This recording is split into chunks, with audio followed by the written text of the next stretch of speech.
La Nouvelle Héloïse. Brought up in the Genevan countryside, Rousseau escaped the influence of urban Don Juanism, but he was unable to steer clear of a literature to which his temperament responded very deeply. This literature may be called Petrarchism. Strictly speaking, Rousseau's novel is not a resuscitation of the primitive Tristan myth.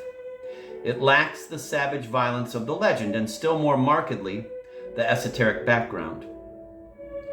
What Rousseau resuscitated was the spiritual state originally brought into existence by imitators of the troubadours through their secularization of a doctrine that they were aware of only as a profane rhetoric. This spiritual state is acedia, the happy melancholy cultivated by Petrarch, the Vaucluse hermit.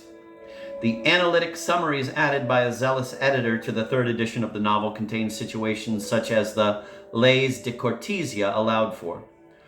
Rousseau puts the canzoniere into prose and makes them rather middle class in the process.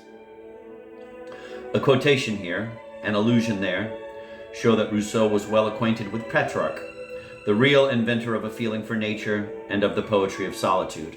Wow, that's a hell of a compliment.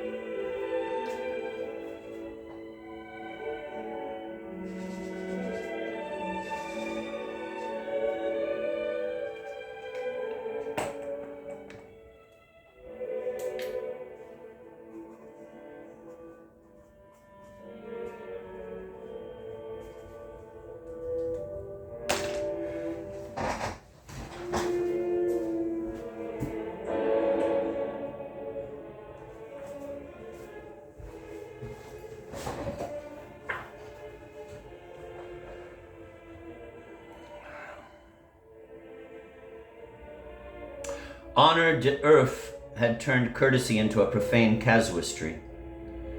Rousseau made of it a kind of refined pietism. Here again the deterioration is obvious. The Héloïse who lived in the 12th century, let me repeat that the famous love of Abélard and Héloïse is the first historical example of the kind of passion dealt with in these pages. In the Latin funerary hymn for Héloïse, composed perhaps by herself, the woman lover beseeches as follows, quote, "Relieve me of my cross, lead me to the light, and give my soul release," end of quote. Whereupon the chorus of nuns sings, quote, "Let them have respite from their labor and from their painful love. Union for those who dwell in heaven they besought. Even now are they in sanctuary with the Savior," end of quote.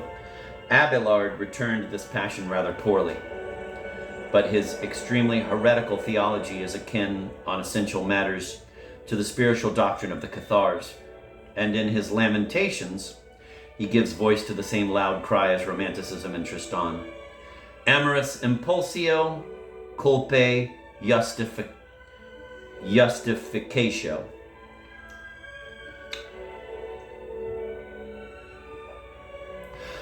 The Héloïse who lived in the 12th century and whose letters to Abélard have been preserved is far closer to Iseult Juliet and Mademoiselle de Lespinasse than to Julie de Étainges, the heroine of Rousseau's novel.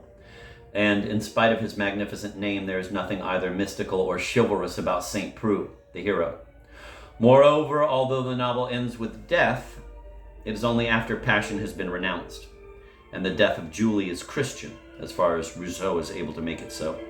In a letter to his publisher, by the way, he insists at length on his own Protestantism and that of his characters, but without impugning his sincerity. It may be suspected that his Calvinism concentrated on the Supreme Being as easily as it seemed to overlook Christ.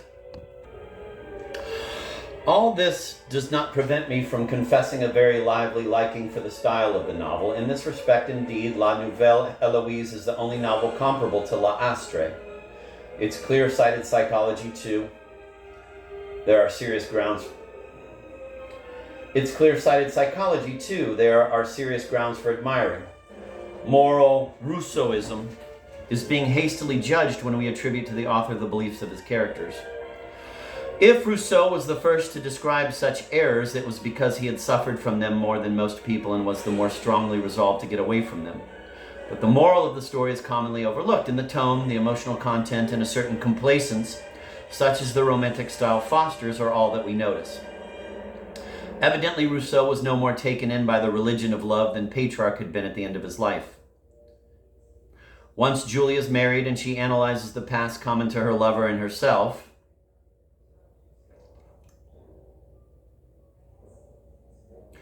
there could be not a piece of closer reasoning. There could not be a piece of closer reasoning, albeit feminine, that she employs in tracking down the deliberate confusion of eros with agape. Quote, virtue is so essential to our hearts that when once true virtue has been forsaken, we fashion another to our own liking.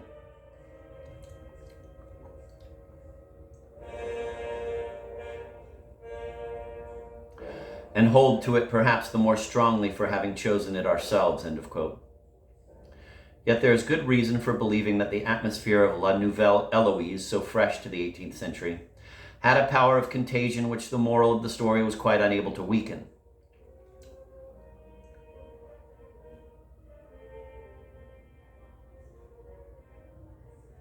And it is in this contagious power that the myth unquestionably reappears, enfeebled, ashamed, and embarrassed, but thanks to an indefinable funereal shudder, recognizable enough through the veil of virtuous tears. Hardly has St. Preux had his expectation fulfilled than he begins gloomily to doubt. Quote, no, he says, it is not those transports that I most regret. Ah, no, take away if you must those intoxicating favors for which I would lay down my life 1,000 times, but give me back everything else, all that has 1,000 times obliterated them.